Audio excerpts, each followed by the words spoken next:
প্রথমে আপনারা এইরকম একটা খাম পাবেন। সো এই খামকে আমরা যদি খুলি আমরা দুইটা জিনিস পাবো, দুইটা খাম দেখেন। একটা হচ্ছে হলুদ খাম, যেটা আমরা বললাম এখানে দেখেন আপনার রিটার্নিং অফিসারের যে ইনফরমেশনগুলো আছে, ঠিকানা অ্যাড্রেস সেটা দেয়া আছে, একটা কিউআর স্ক্যান কোড দেয়া আছে। যেটা স্ক্যান না করে যদি আপনি ভোট দেন তাহলে আপনার ভোটটি নষ্ট হয়ে যাবে, ভোটটি গণনা করা হবে না।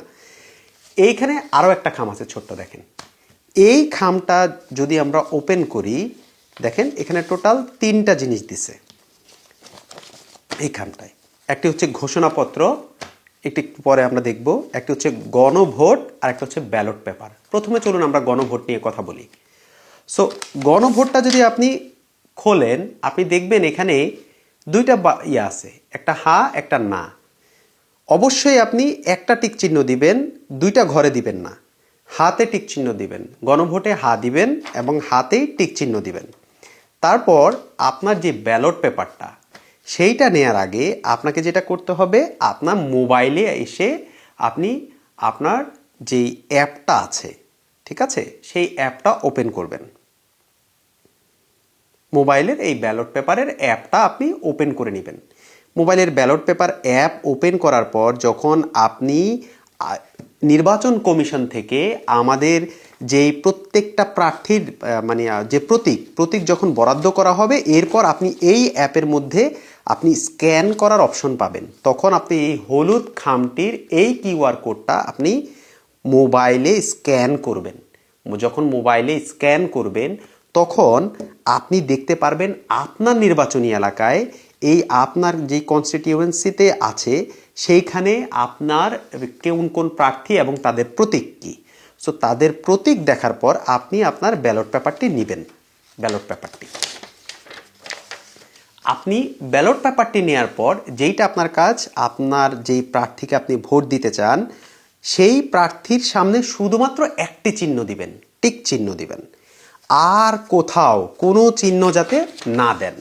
অনেকগুলো আছে, ভুল করে কোথাও আর কোনো চিহ্ন দিবেন না, শুধুমাত্র আপনি যাকে ভোট দিবেন তাকে একটা চিহ্ন দিবেন। মনে রাখবেন আপনি যদি একের অধিক চিহ্ন দেন বা টিক চিহ্ন পরিবর্তে যদি অন্য কোথাও অন্য কোনো কলমের কালি থাকে, দাগ থাকে, আপনার এটি ভোটটি নষ্ট বলে গণ্য করা হতে পারে, এটি গণনা নাও করতে পারে। ভোট যখন দেয়া শেষ হয়ে যাবে এটাকে ভাঁজ করবেন, রাখবেন। আপনি দুটো জিনিস আপনার হয়ে গেল। একটি ঘোষণাপত্র আছে। একটু বলতে ভুলে গেছি, ভোট দেওয়ার আগে আসলে আপনার এখানে পড়ে নেওয়া উচিত। এই ঘোষণাপত্রের প্রথম পাতায় আপনার ভোট দেওয়ার জন্য নির্দেশনাবলীগুলো দেওয়া আছে। নির্দেশনাবলীগুলো আপনি যখন পড়বেন, পুরাটা যখন পড়বেন তখন আপনার কাছে বিষয়টা আরও বেশি ক্লিয়ার হবে যে এখানে কি লিখেছে, কি বলেছে। এগুলো যখন আরও বেশি ক্লিয়ার হবে তখন আপনার ভোট দেওয়ার ক্ষেত্রে গণভোট হোক অথবা আপনার ভোট হোক, আপনি দেখবেন ভুল করবেন না। সো এটা অবশ্যই পড়ে নেবেন। তারপর যখন আপনার ভোট দেয়া হয়ে যাবে দুটো, আপনি এই পাশের যে ঘোষণাপত্রটি আছে এটা অবশ্যই পূরণ করবেন। অবশ্যই এখানে সাইন দিবেন, জাতীয় পরিচয়পত্রের নাম্বার লিখবেন, তারিখ দিবেন, এখানে অবশ্যই স্বাক্ষর, জাতীয় পরিচয়পত্র, এগুলো সব কিছু করবেন। করে আপনি এটি ঘোষণাপত্রটি জমা দিবেন।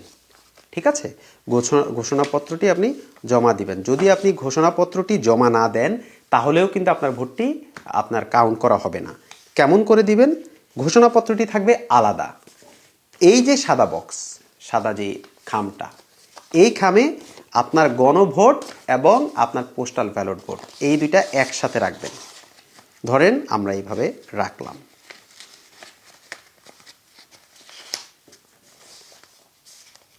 রাখার পরে এই যে এখানে দেখেন আঠা কস্টেপের মতো আছে, এই আঠার ইয়াটা আপনি খুলবেন, এটা খোলা যায়। খুললে এটাকে এইভাবে দিয়ে এটা লেগে যাবে। লেগে গেলে এটা হয়ে গেল। তারপর এই খামটা প্লাস এই ঘোষণাপত্র, এই দুইটা আপনি এখন এই হলুদ খামটায় ভরবেন। হলুদ খামটায় দেওয়ার পরে আপনি এটাকে এভাবে দিবেন, দিয়ে তারপর এটা আপনার হয়ে গেল। এটা তো অলরেডি আপনার প্রথমে যেটা দিছে এটা বাদ। তার মানে এই খামটা এইখানে ঠিক সেম যেটা আছে বললাম দিলেন। দেওয়ার পরে আপনি এই খামটা আপনার নিকটস্থ যে কোনো পোস্ট বক্স, যদি কোনো পোস্ট বক্স থাকে জাস্ট নিয়ে আপনি ফালাই দেন। আর যদি পোস্ট বক্স না থাকে পোস্ট অফিস খুঁজে বের করে পোস্ট অফিসে নিয়ে এটা রাখেন। That's it. আপনাকে আর কিছুই করতে হবে না, আর কিছু করতে হবে না, টাকা দিতে হবে না, করতে হবে না। একটা জিনিস মনে রাখবেন, যখন আপনি ভোট দিবেন তার আগে অবশ্যই আপনি স্ক্যানে এটা বারকোডটা স্ক্যান করবেন আপনার অ্যাপের মাধ্যমে। যদি আপনি এটি না করেন তাহলে আপনার ভোটটি গণনা করা হবে না, হবে না, হবে না।